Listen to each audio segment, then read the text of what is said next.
Welcome to the Real Estate Reserve Podcast with your hosts, Jason Balin and Ian Horowitz.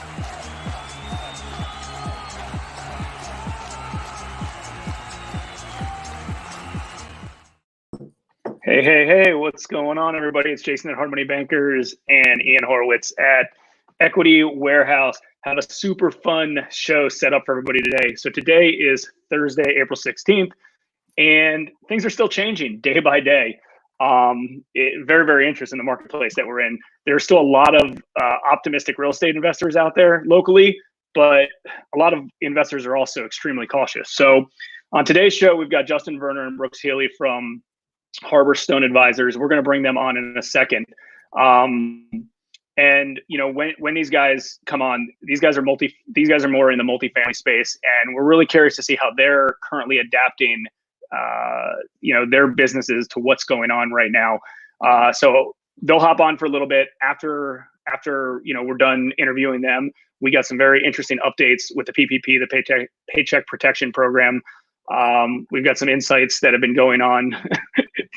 Very, very interesting how that program is kind of working with small business owners. A lot of people we know have gotten approved. That doesn't mean they've got funding, but they've gotten approved. And then obviously there's an announcement today that they're completely out of funds. So who knows if there's going to be a new stimulus package that comes out soon in order to re-release that. So we've got some information to go over related to that. And then at the end, we have a sneak peek related to the case study that we're going to do tomorrow with a local rental property, how it got funded, how it got rented out, how it got refinanced, and the current status of that. Yeah, absolutely. I'm excited to do that case study tomorrow. It should be real interesting, especially for people that are either involved in real estate or getting involved in real estate. As Jason said, we have a lot to discuss afterwards, but we find it super important that we bring in Justin and Brooks Healy of Harbor Stone Advisors. I've personally worked with both of them. Very early on, I was fortunate enough to work with Justin on a 18-unit multifamily that we sold. It was a very profitable deal. Justin and Brooks, they always seem to find great deals. If you're a seller, they're the first people that I would reach out to. So they're here. So enough from me. Justin or Brooks, you guys want to, I guess, Justin, you want to give an intro to who you guys are in Harbor Stone and what you guys do? Sure. We focus primarily on middle market multifamily investments, which kind of means, the $1 to $15 million world. We'll do some smaller and some larger things. We're very hyper focused on that. It's got to have multifamily in it for us to be involved with it. Having said that, we'll do mixed use deals with retail on the bottom and apartments above, and things like that. So we're a very hyper focused firm, niche experts. That's the way we've been since our inception. Our business is predominantly in the Baltimore metropolitan area right now. We're kind of expanding to some of the outer counties in Maryland and Pennsylvania, and hopefully DC and Virginia here pretty shortly. We just listed a deal in Shippensburg, PA, in conjunction with 10X that's going off next week. So we'll see how that works out. Student housing is a little bit different right now. Some of the students that don't have classes to go to. Yeah. I guess that one's a little hard to underwrite right now when everyone's out of college. But I remember when we first, sorry, I don't mean to cut you off, but I remember when we first met, you were literally I remember you just working in Baltimore City for the most part. I mean, it's awesome to hear that you've expanded over, 6-7 years now. It's absolutely awesome. So Brooks, you want to give us a quick shout out how you got involved or how you met Justin? And Sure. Yeah, I got into real estate right out of college. So unlike Justin, kind of got into this and went head first. He had a little bit of a corporate background, so he's taught me a lot. We've teamed up over the last 6 years and tried to grow our team into more of a, right now Maryland presence, but hopefully into more of an Mid-Atlantic presence. But I help Justin, and we have a marketing coordinator, Katie, who we do all of our deals together. It's a full team approach in every listing that we take on. That's awesome. And just so everyone's clear, I think something that Justin does very well, and we talked about this yesterday about being hyper-focused, is that being hyper-focused in the multifamily space has really provided you a great business, and you've dominated it. I guess, Justin, so how have you guys immediately had to adapt? I know like that Shippensburg deal you just brought up. How have you guys had to immediately adapt with what's going on right now? Obviously, from a tour perspective, and people don't want folks in their units, right? I mean, it's so much Right. like touring a home from that respect. So, we've shut down, and management and owners, frankly, and tenants don't want anyone in their units, right? So you've got that piece. You've got the third party piece, which amazingly we got some third parties through a deal we're selling in Mount Vernon, which is there's a cash buyer, which really, really helps out. And the third parties have had to change, the property condition people, the environmental folks, the appraisers have had to kind of change their protocol on the number of units they need to go into or the percentage of units. So they just went into one in each building, and they said, hey, there were vacant units, and they said that's the best we can do, and this is what we're gonna have to take to get this accomplished. So there's a lot of adapting going on in the world. I think for us, it's and like many people who are forward thinking, the residential world is has always been a lot further out in front than commercial real estate from a technological standpoint, but adapting virtual tours. We just had a virtual tour shot yesterday of an apartment in a building we're going to hopefully put up for sale in a month or so, just kind of with the foresight that, hey, people might not feel comfortable going out and touring. Even when the world gets turned back on, there's going to still be some hesitancy. So people will be able to walk through that unit and get a feel for what an apartment's like in that building. So it's incorporating a lot more video, right? A lot more of the virtual kind of thing, which again, in our world, in the commercial real estate world, people have kind of been slower to adapt to that piece. Right. So without question, you have to do things like that. And I think you got to look internally, and these are times where you can really think about other things other than quote unquote selling, right? I mean, working on other facets of your business and improving your processes and the way you go about doing things. We're doing a lot of that kind of thinking right now as well. So, and obviously the lenders they're a big part. The capital markets, the debt markets, a big part of getting deals done. And we've seen the whole gamut. We've seen deals blow up. Freddie Mac and Fannie Mae have completely changed their terms, particularly on deal reserves.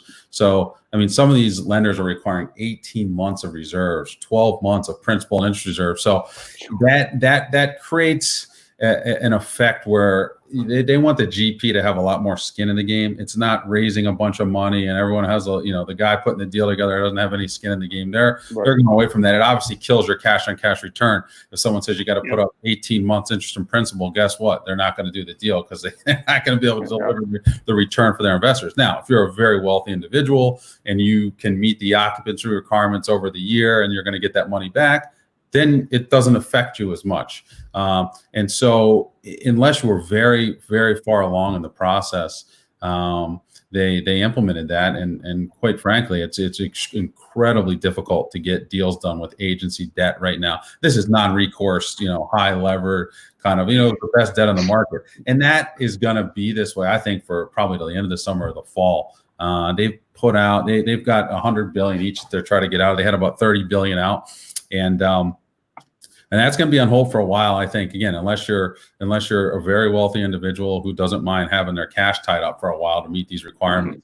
So that's one piece. The other piece is kind of these balance sheet, community, regional lenders, recourse debt, a strong sponsor. The deal size is not that big of $1 million, $2 million deal. They'll plunk down 25%. Right, they have a lot of deposits at these banks. We're still seeing those deals get done. We closed one 2 weeks ago. We have one next week closing. Hopefully, another one 3 or 4 weeks. It's going to close. And that kind of scenario, very qualified borrowers with deposits. Again, recourse debt. So it's a little bit different. So that and those guys. I mean, these are deals that were under contract kind of pre-COVID. So those thankfully are still kind of coming through the queue. The CMBS market for what we do in the multifamily world is completely dried up, right? There's no market there for that at all. Life company money is still out there. There's still life companies that will lend. It's not, you're not going to get the leverage. It's going to be 65% LTV. And again, a lot of the local and regional banks are kind of looking internally with, they're having a lot of conversations with their existing borrowers right now too, right? And just kind of make sure, hey, are your tenants paying? Can you pay us? They're not as focused on putting new money out as they are kind of looking at what they have. So we've seen deals blow up. We've seen a lot of them get extended. We've seen some of them close at the same terms. So the whole gamut. Yeah. So going through that, have you seen at least short term, and obviously long term is a different story, major impact on market prices?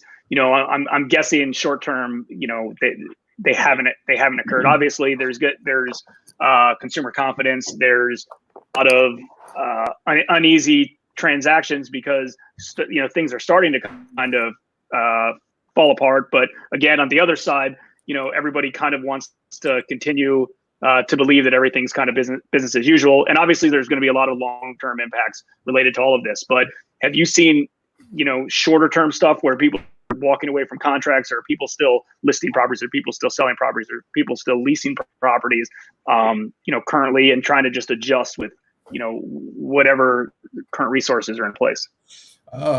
Boy, I mean, it's kind of tricky. If you've got a fully occupied apartment asset, you can't even tour it right now. And it's hard to sell a deal if you can't get folks in, you can't get third parties through. So unless you really have to sell, I mean, most people, we had, I don't know, Brooks, 4 or 5 listings that were teed up to go to the market when this all hit. And second week in April, we were going to put out a lot of things, but everyone said, well, kind of keep it in your back pocket. If there's someone very qualified, definitely provide them the information. Sure. But tenants, we went and toured a building just to get the marketing pictures and the ins and outs of the property the day before the shutdown.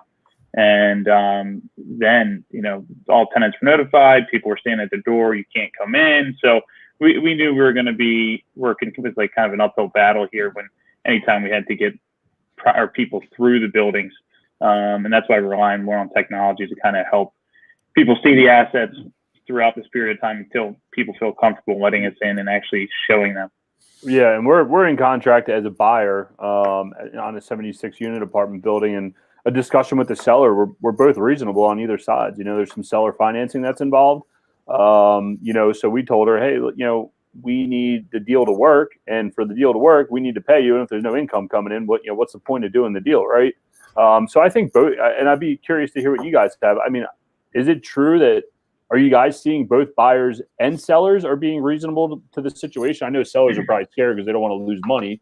But I guess in the grand scheme of things, are they making concessions? Are they doing what they need to do to get the deal across the finish line? Mostly, yes. I mean, we've been on especially early on, numerous calls with attorneys who are seeing these things probably even more so than we are, just nonstop kind of mitigation. And we only represent sellers, and the attorneys that, for the most part, the general theme is they've been a lot kind of tougher on their clients, i.e. the sellers, than they normally would. Like, hey, right, extend this deal. Don't ask the guy for more hard money. Don't play hardball. You're lucky that you're still in the game. Right. Almost dressing down their own clients in some ways, basically because they kind of understood that what was happening in the marketplace, and you're not really in a position to bargain. And I guess what's the flip side? You're going to sell into a market that's saying you're going to cut this person off or try to take their deposit, and then sell into a market that there's so much uncertainty. Your property may sell for less than the deposit amount that you retain. Right. So, a lot of it's going to depend on, I think, collections, right? It's collections. A lot of these lenders that we've talked to are saying, hey, the 12's fine, right? The trailing 12 months of income expense, but we're going to be looking at April collections, May collections. We don't care what happened. This is a new world, a new norm. And what happened 10 months ago doesn't really matter to us. Right. So, I mean, from that perspective, we've actually gotten some pretty good news from if you have a Class A or B property in a solid neighborhood. Mostly, I mean, we're talking 98, 97, 95% of these units have had rent collected. And we've talked to hundreds, probably thousands of unit owners in these kind of neighborhoods. So from that perspective, it's been very good news. Now, that's only the first month, right? We'll have to see what happens as this thing unfolds. And I personally don't think you can just flip a switch and turn things back on. People are going to be hesitant. If they feel economic pressure, they're not going to spend like they used to. Right. And there's going to be a whole new normal, I think. So that remains to be seen, but it's a collections game. And for some of those properties, more of the C neighborhoods where kind of the tenants were already kind of on the verge, that is a little bit of a different story. I mean, we've heard 65, 70, 75% of the rents have been, of the collectible rent has been collected, at those kind of places. So I think there might be a little bit of a fleet of quality when the market opens back up, right? And lenders want quality assets where people are paying. Investors are probably going to look to that stuff unless it's deeply discounted. We've got a project-based Section 8 deal that was set to come out, and one of the deals we held back, which, to some people might not be as attractive. And now all of a sudden, a lot of people are calling us because 97% of the monthly rent comes directly from HUD a month. Now all of a sudden people want, wow, okay, we know the rent's going to be there. The same we have one in a pretty rough section of Baltimore on Edding Street that's in 6% voucher tenants. And that one has gotten a lot more attention lately, right? Because it's more of the guaranteed rent piece. So it's going to be a collections game. And again, from our perspective, the news was better than we thought it was going to be this month for the quality stuff. So what? Let's go ahead, Jay. Yeah, and that's interesting to hear because that's very similar to the one-off single-family and townhouse and condo rentals that a lot of our clients have, that a lot of Ian personally has as well. It seems that obviously April 1st was the first big day. That was our mortgages getting paid, or rent collection and tenants paying. May 1st is going to be a different animal. June 1st could be a different animal. We're all in the same space, but from what you're describing is extremely similar to exactly what we've seen. We've seen as well, and also goes back to when you bring back in capital markets, they seem to have an appetite to be lending on the good assets to the right borrowers with the right the right things in place. Now, the high leverage deals, those are gone. The maybe someone who's a little bit less savvy, who doesn't have many resources, those are harder to get involved in. But it seems to me that real estate in general, you still have a strong deal with a good operator. They're still going to work themselves out. Now, I think everybody's still trying to chase these sweetheart deals that haven't existed yet because there's not enough pain in the marketplace, right? There's not enough pain. I mean, the landlords haven't had enough chance to realize, what their numbers are. Homeowners, if you're doing one-off properties, they, for the most part, even if they don't pay their mortgage, they're not getting foreclosed on in the near future. So there just hasn't been enough pain in the marketplace. But that being said, at least on maybe not some of the projects that you guys do at your size, but at least the smaller, 1 to 4 family stuff, smaller single purpose commercial property stuff that like we do lending on a regular basis, I have seen, let's just say better opportunities than I had seen plus 30 days ago, through the last 8 years. We've gotten a lot of calls from appraisers kind of trying to understand how to price, what's the risk premium? How do we price things in this new world? Because really, I mean, pricing hasn't gotten readjusted yet in terms from a comp perspective, right? So it's like, how do you kind of figure out what the true value of these assets are worth? I mean, again, a lot of it is, are they collecting rent?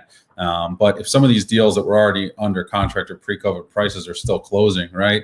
And those are the comps that are closing, right? Well, then how do you go and tell the person who's trying to refinance or as a deal under agreement, right? Well, we're going to put a 10% risk premium on this and lower your price 10% when those deals are just so that part in what's the first shoe to drop? If you're really qualified, you're a long-term owner, you're not going to probably sell into this right now, right?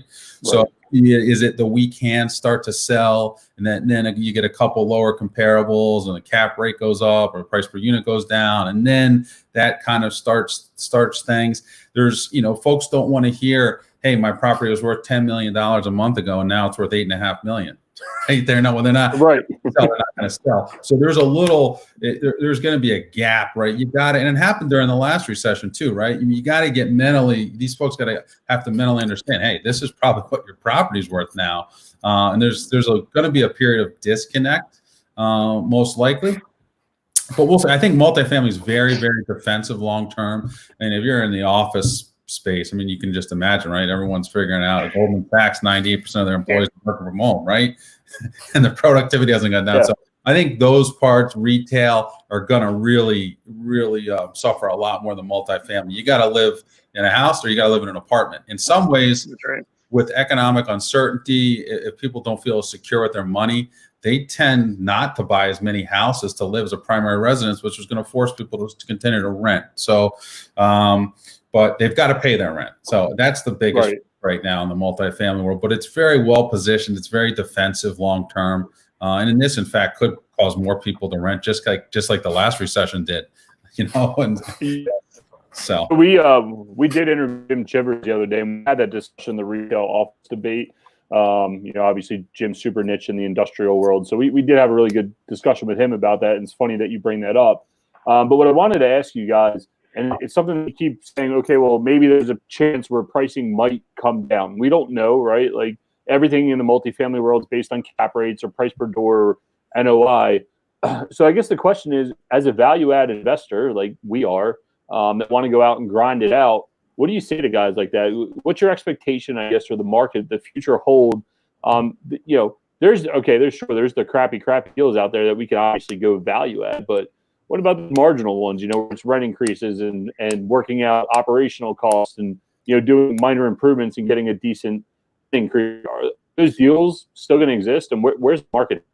Yeah, I mean, the number one, you're going to get the right. If you have a long-term philosophy, yes, you're going to get the right kind of debt, and debt inherently is long-term, right? So I don't know the good news is we're in a very low interest rate environment, right? If you can deal with the reserve requirements and you're looking for non-recourse debt, then yes, if you look hard enough and you have a long-term philosophy and you get the right loan, those things can happen. I think rent growth. I mean, we're in the spring rental season right now, so this is when rents are typically go up, right? The next 3, 4, 5 months. Right. I mean, people are going to be lucky just to kind of rent their apartments for what they had them leased for, a year ago now. So, I mean, you're not going to see. You got to think of it long term. If you're in it for the long haul, then the answer is yes. Just like anything, if you work hard, you work smart, you do the right things, you will find opportunities. It just takes it, and there's going to be with chaos in the market, there's opportunity, and there certainly will be.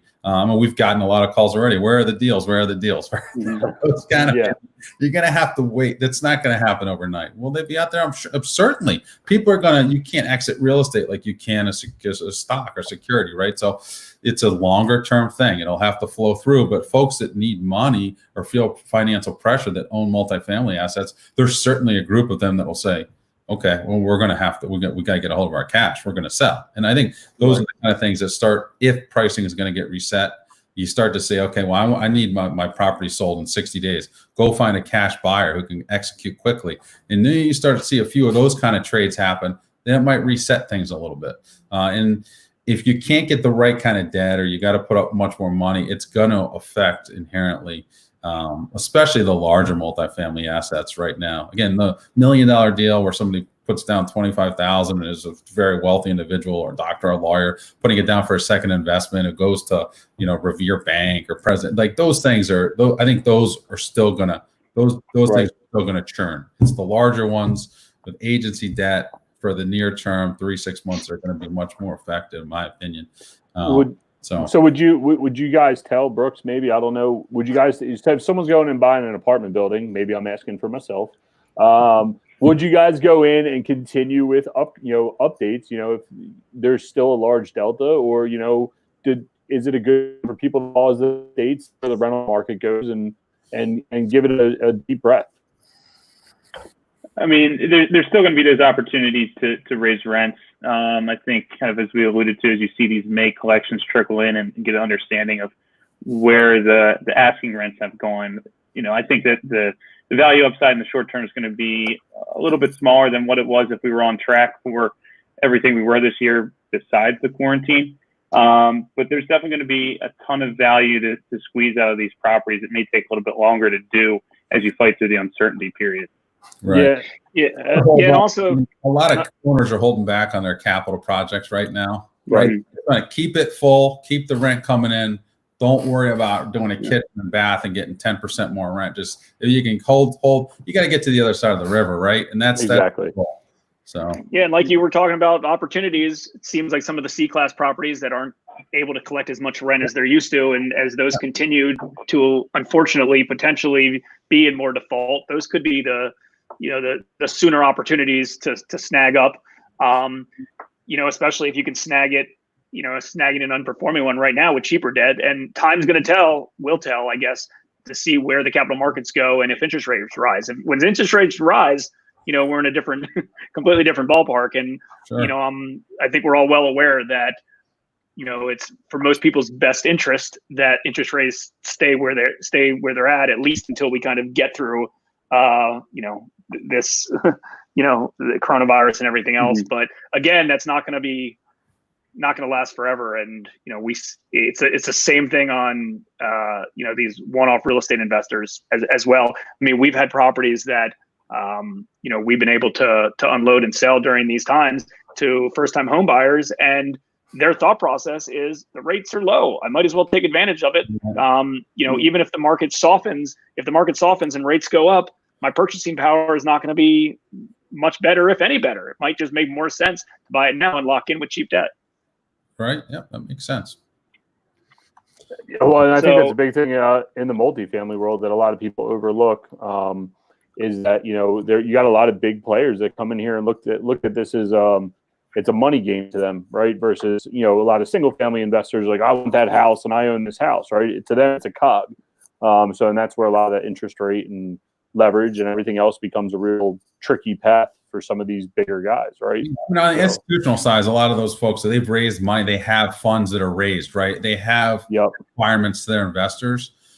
So they're going to have to go out and go buy some stuff eventually, right? Because they are those investors for the funds that have been raised. So, I've read a couple interesting things on Baltimore in particular and how it's, for as much as it gets beaten up in the national press and all the bad news, it's actually somewhat well positioned in the current world because its economy doesn't revolve a lot around tourism, entertainment, retail. A lot of places like Las Vegas and South Florida, those are kind of going to be, I think, a hit a lot more than we are. And we rely a lot on healthcare, right?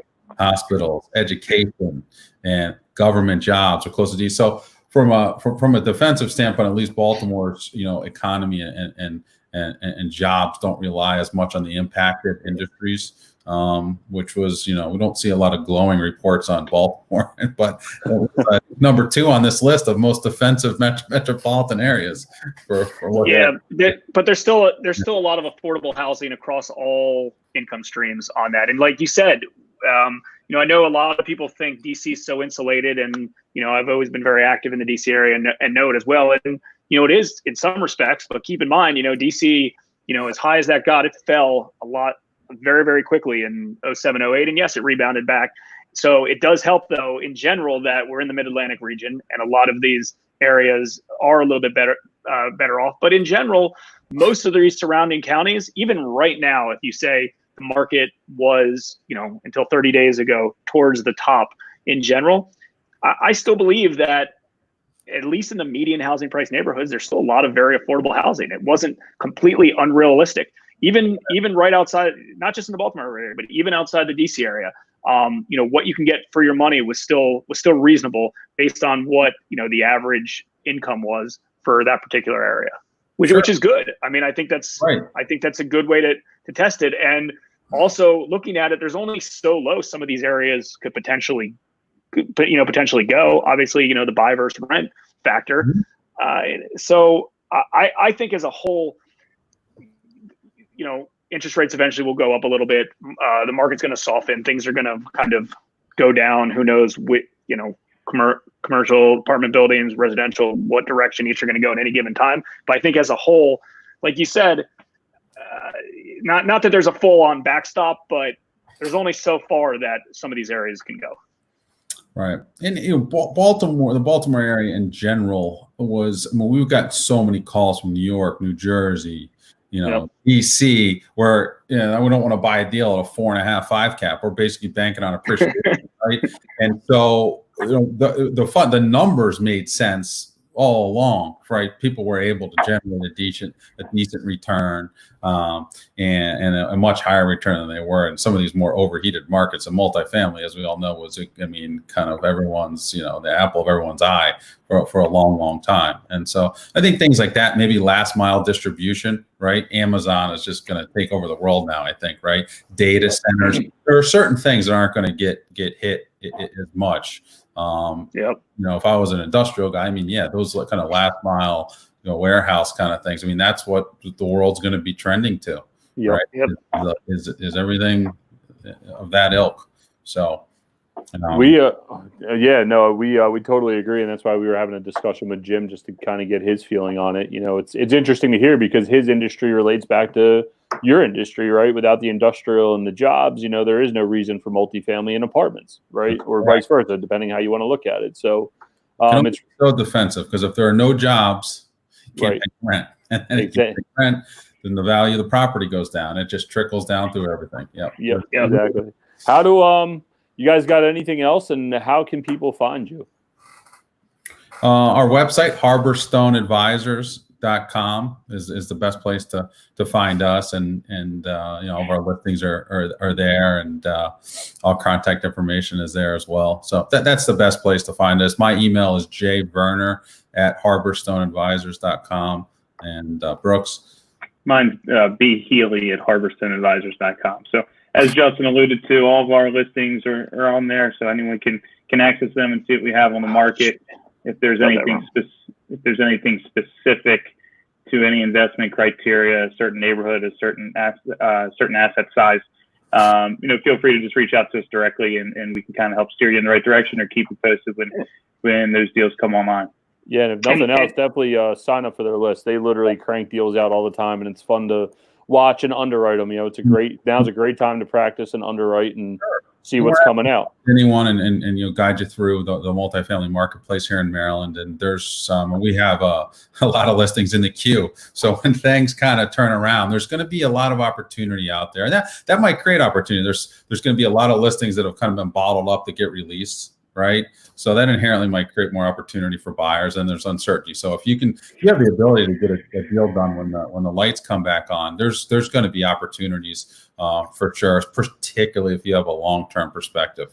And I think there's a lot of people waiting right now, saving cash, figuring out, putting resources together. So when that happens, I don't believe that it's going to happen overnight like a lot of people think. But that being said, it will happen. And I still believe that if there's a good opportunity out there right now, take advantage of it. And yes, maybe in the short term, hindsight, it wasn't the best, but in the long term, typically every investment ends up being great if you have the right capital stack and you have kind of the right potential going into it.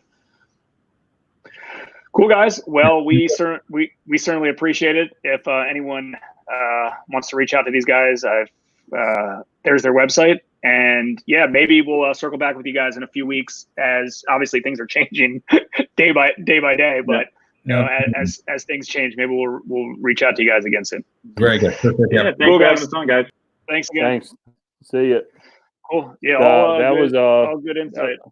You know what we should have asked, and I was thinking about it, but I know we have a ton of stuff to cover, and maybe we can get them back on here shortly, is our apartment operators utilizing the PPP, because a lot of them do have employees on staff onto their books. I think that's a larger play. So yeah, true. All right, so let's talk about the PPP, the Paycheck Protection Program, real quick, because some interesting stuff. You want to go first, or want me to go first? I got an approval. That's all I got to say. Money's not in the bank. But go ahead. Everyone's got to prove, and money's not in the bank. That's the issue, and who knows when it's going to be in the bank. But I did sign loan docs yesterday. Oh, did you? I did sign loan docs. But go ahead. Okay. So seems that everyone I've talked to recently has got an approval, which is good. Some have already put in all their stipulations. Some were pending stipulations. But everyone's has got that formal approval from the bank. Now, the problem is the bank's still uncertain of when the money's going to come. We talked to our bank today, and they're not 100% sure. They're thinking it's next week. Funding will be in place from every single person. And from the understanding to begin with is the money, they shouldn't be waiting on the money. The money should be fronted from them to begin with and then reimbursed to them within 90 days from the SBA. Like that was the setup.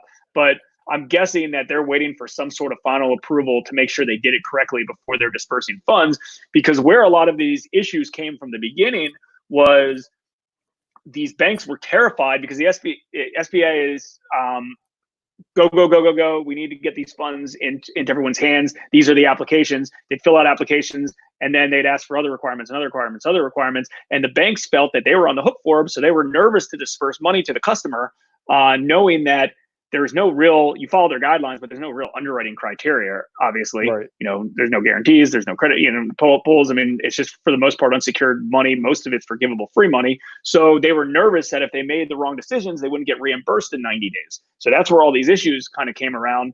And I think they're getting obviously pressure from everybody at this point. It's like, get money moving. I'm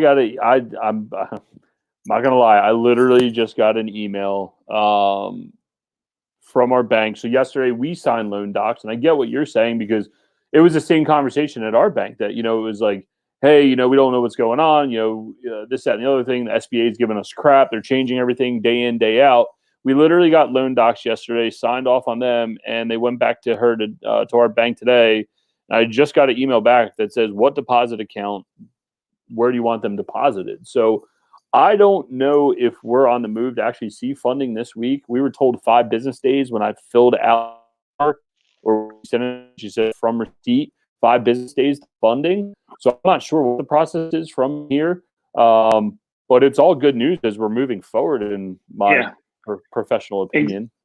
No, you're right. And Chris, related to this, you're right. So this morning they stated that they're out of funding. That all the money is already used up, so there's no funding left. Now, that being said, we believe that means if you've already been approved, you're going to get the funding. I think that just means that they're not taking any more applications and they're not approving anybody else, but whoever is approved already will continue to get the funding. That's what we think is going to happen. Hopefully that's happening. And then my guess is they're going to come up with another stimulus package in the very near future to cover the rest.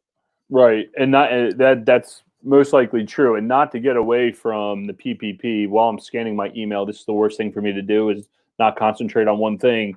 We did also get an email today for those of you that are here in Maryland and wanted to apply for the $50,000 loan and or the $10,000 grant. I just received, and I did that on day one.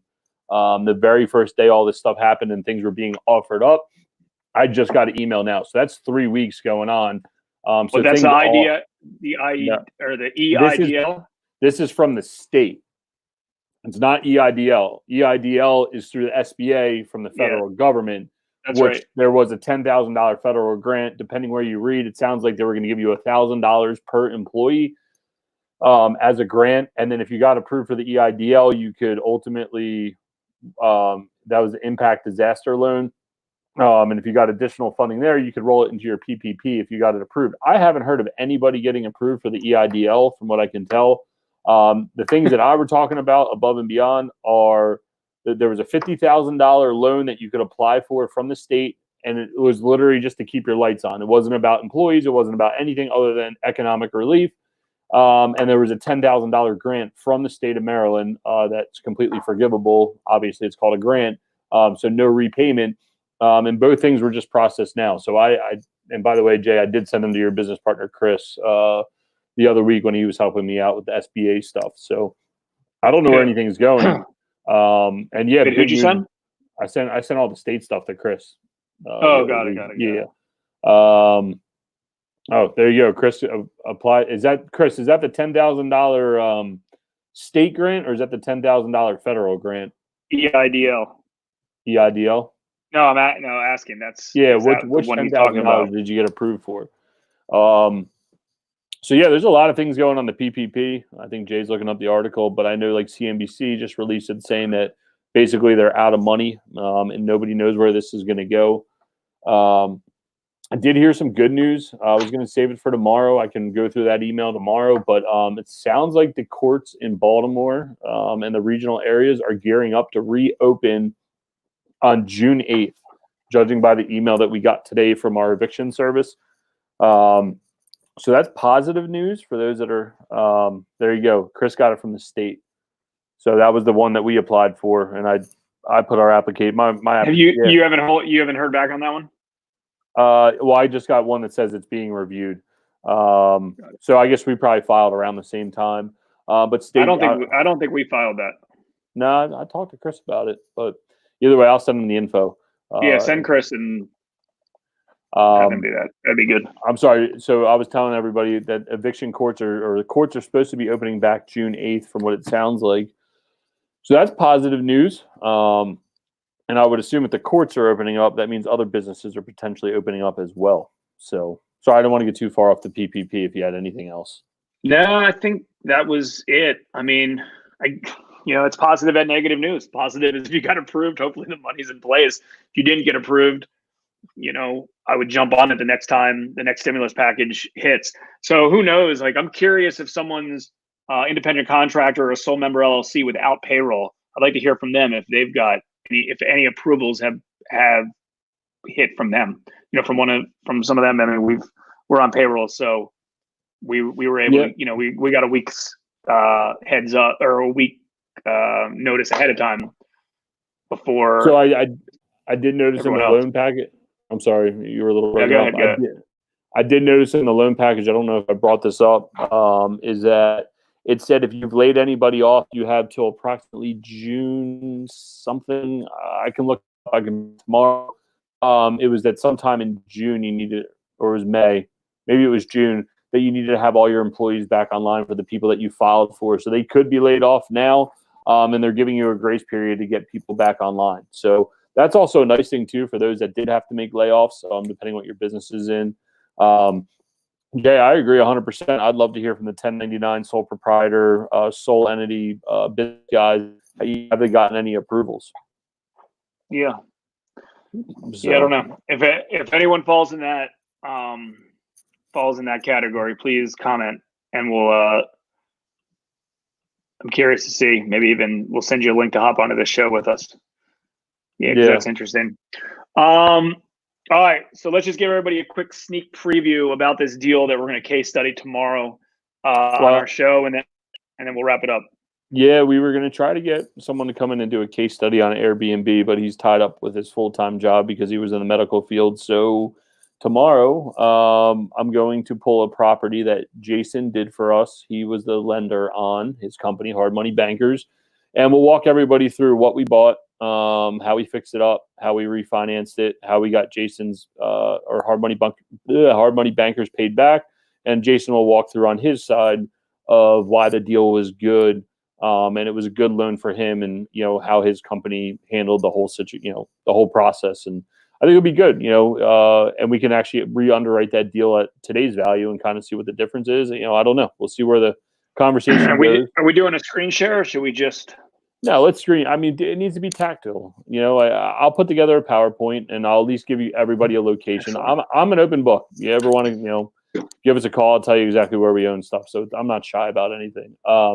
But yeah, we'll show you. I got to dig up pictures. Hopefully I got good pictures. If worst case scenario, street view and the budget that we worked off of to get that property renovated and ultimately refinanced with the bank. Sure. And go from there. So, all right. Well, if anyone, go ahead. I was going to say, I know we're live on iTunes for any of those that are. Oh yeah. There's Blake. 1099 here hasn't heard anything yet, and I know Blake grinds it out. Blake, have you so you did the application process, and did you get notified that your application was submitted? Yeah, we need to get Blake on here. Hopefully we can get him on here. But yeah, so we're live on iTunes now. Yeah, I know it's hard to consume the content here on Facebook and sit here the whole time.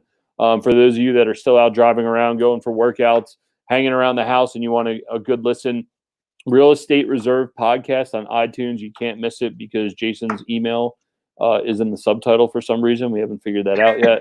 But we're live. realestatereservepodcast.com is also live. You can find all the feed stuff on that. And you can listen directly there too. It looks like AJ White was able to get $1,000 grant from the SBA for his single member LLC. So that's awesome. AJ, do you have that money in hand though, or you just got approved for $1,000? That's what we're trying to figure out. Comment back and let us know if you've actually been because there's approvals. I'm just curious if you actually have the funds. Blake said no response at all. Blake said I applied for both. Yep. Yeah, no, it's going to be interesting. We got to dedicate time. Maybe we can get a few guys on here that are sole members and just see how the process has gone. Blake, I'm calling you out. Get your butt on here. And I just want to say thank you again to Justin and Brooks and all the guests that we've had on over the past few weeks, because it's an ever-changing landscape. We don't necessarily hold the answers, but we will talk to people that have their viewpoints, and out of everybody's viewpoints, you should be able to make a good determination of the market. I mean, I got my business partner on here yesterday. That was epic, personal finance, but we've had Steve Kavanaugh, Alex Pardo, RJ Breeden, Mike Schock, Terry, Jimmy Harris, like every aspect of real estate. And it's just been interesting to see Dan's sister, Caitlin, up in Philly, your Philly office, just to hear how other regions are handling the current economic climate and where things are going. And we keep planning on doing these every day until the shutdown is done. And then we'll probably continue to do these because it's a great therapy session for me, because I haven't shut up. I just keep talking. I kind of want to put our theme music video at the end. Yeah, well, we need it. We need a closer. Can we get a closer video? Yeah, we're gonna get a closer video too. Yeah, maybe we'll get Blake. We'll get Blake to do the voiceover. All right, I'm gonna put this closing video and then we'll call it a day. All right, guys. All right, what time are we doing tomorrow, by the way? We could do 1:30 again tomorrow, and it'll be a solid hour on case study and any new news that comes out between now and then. I'll get some of these other documents together and go through everything on a deeper level. All right, man.